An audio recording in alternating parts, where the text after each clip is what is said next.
I was always afraid of storms, as long as I can remember at least. The sounds and flashes have always haunted me since I was a child.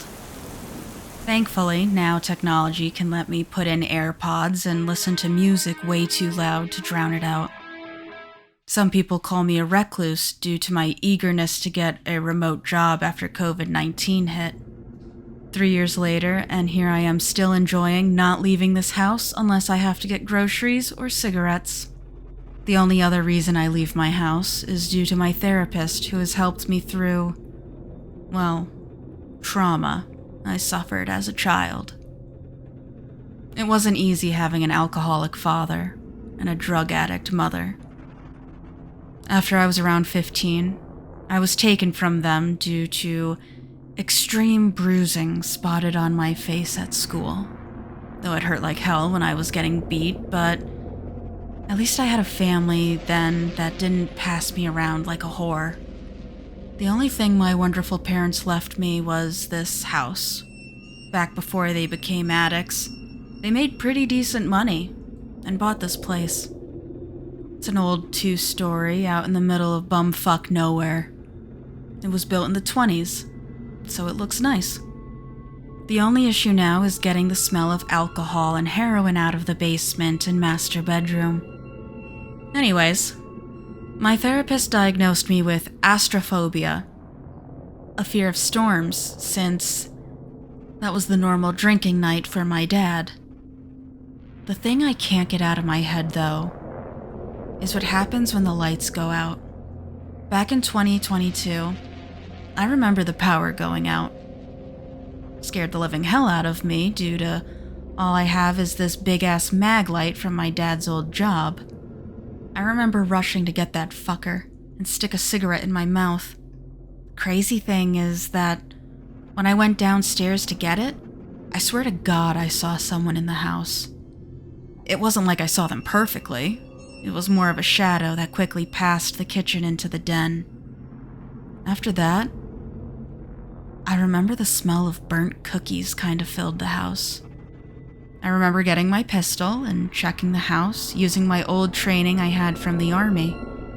Either my mind was playing a trick on me, or they were better escape artists than any member of the Taliban I saw back in Afghanistan. After I finished clearing the house, I remember I slept with my pistol and mag light that night. The thing is, I haven't seen it since until last night. It's the reason I'm writing this down now in case this fucker gets into my room tonight. That way, if I die, the FBI or local cops have something to go off of. Anyways, last night around 1 a.m., this loud as hell thunder woke me up. Having a bit of PTSD, I jumped awake ready to fight someone.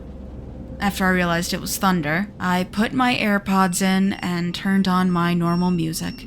You know, the good old early 2000s punk pop type. I put it to full blast and decided to head downstairs to get the mag light and my pistol. A Beretta M9A1, if you're wondering. Well, as soon as I made it down to the first floor, the power died. I flipped my flashlight setting on and started walking to the kitchen, ignoring the flashing and the loud as fuck thunder outside to the best of my ability. Then I smelled burned cookies again, but this time it was like someone caught a bakery on fire. As I reached into the drawer, I saw the shadow again this time, but I don't know how to describe it. It was more real this time, more solid. Something about it made the hair on the back of my neck stand up. This time, the shadow made its way up the stairs. So obviously, I grabbed the pistol and mag light fast as fuck and headed to the stairs. As I walked up the steps, I was grimacing each time the stairs would moan or creak. Around this time, I remember my music changed to something that I never heard before. It wasn't my normal, but a podcast about Heaven's Gate. I never was a spiritual man. Like, I believe in God, but I don't pray every day, and I skip church every week. However, in that moment, I threw my AirPods out of my ears and began praying like a madman as I went up the stairs. As I neared the top, I could see my bedroom door was still open, which worried me because I realized in my rush I forgot to close it. I was about to enter what is known as a fatal funnel in the military. As I approached the door, I remembered my head began to pound and my vision began to blur as I realized I was hyperventilating subconsciously due to the storm in the background. This experience to this point made me forget my phobia entirely, up until this moment. I began to practice my breathing exercises and recited, "Right now, everything is okay," over and over. I began to feel my heartbeat slow down, and my vision began to regulate. Then I heard it, a loud knock at the end of the hall. It was coming from my dad's old office, which I converted into mine. However, this was not thunder or some fucking hallucination, because it was a loud bang, bang, bang. I swallowed so hard I coughed from the cigarette in my mouth. I put it out and began walking towards the old door. I could hear the pounding coming from the door again. 3 knocks that kept growing more and more forceful. As I reached the door, I quickly turned the knob with the mag light hand and kicked the fucker open. I pied the door, then came in, for you civilians, pieing the corners where you move side to side of the door to get the most view you can inside of the room. As I looked around the corners that were towards me, there was nothing. Not a damn soul. Fucking no one. Then I heard my bedroom door slam shut, causing me to jump and place my finger right on the trigger. Then again I heard it. Bang, bang, bang. This time coming from my bedroom. I began walking down the hallway, trying my best to remain calm. At this point, the thunder had become deafening to me as well. I felt as if I was about to enter a mental break. When I got to my bedroom door, I shouted, "Listen, if you come out right now, I won't kill you, but if you fuck with me, I will blow your head off." I gave it a few seconds. Then I placed my hand on the doorknob. As soon as I did, I heard someone inside. Not a voice I have ever heard before. It was almost animalistic is the best way to describe it. Writing about this and remembering it is making the hair on my arms stand up. It said back in a calm, deep growl, "Darkness is salvation. Darkness is your freedom. You have the ability to free yourself now within your hands." Now obviously that scared the shit out of me. However, my training kicked in and I breached and cleared the room. There was jack shit in there. Nothing was in my room at fucking all. I remember I cleared it at least 20 times. After I felt it was secure, I locked the door and put a chair under the handle. I made sure my pistol was in my hand, on safe, and the mag light was in my other. As childish as this sounds, I covered my head with the blankets and made sure I was hidden under them. Like a kid scared of the boogeyman. Then I began to talk to myself. Right now, everything is okay. I recited it over and over to calm myself. I must have said it 30 times, but then I heard it. The sound of footsteps in the room. Like you know that sound of a familiar board squeaking under weight in your room? It was that exact squeak I hear every day. It was walking towards the bed. I know it was because I know the rhythm of the squeaks. It was everything in me not to cry. I felt so scared under those blankets. I thought to myself, maybe if I just stay under the blankets, the fucker won't know I am here. I was so wrong.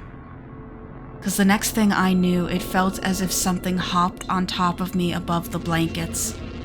It felt like 500 pounds of weight all on my chest. It almost felt like stones were placed on my chest and I was being crushed. I couldn't breathe at all, and I began to pull the pistol up towards it, but it soon pinned my hand.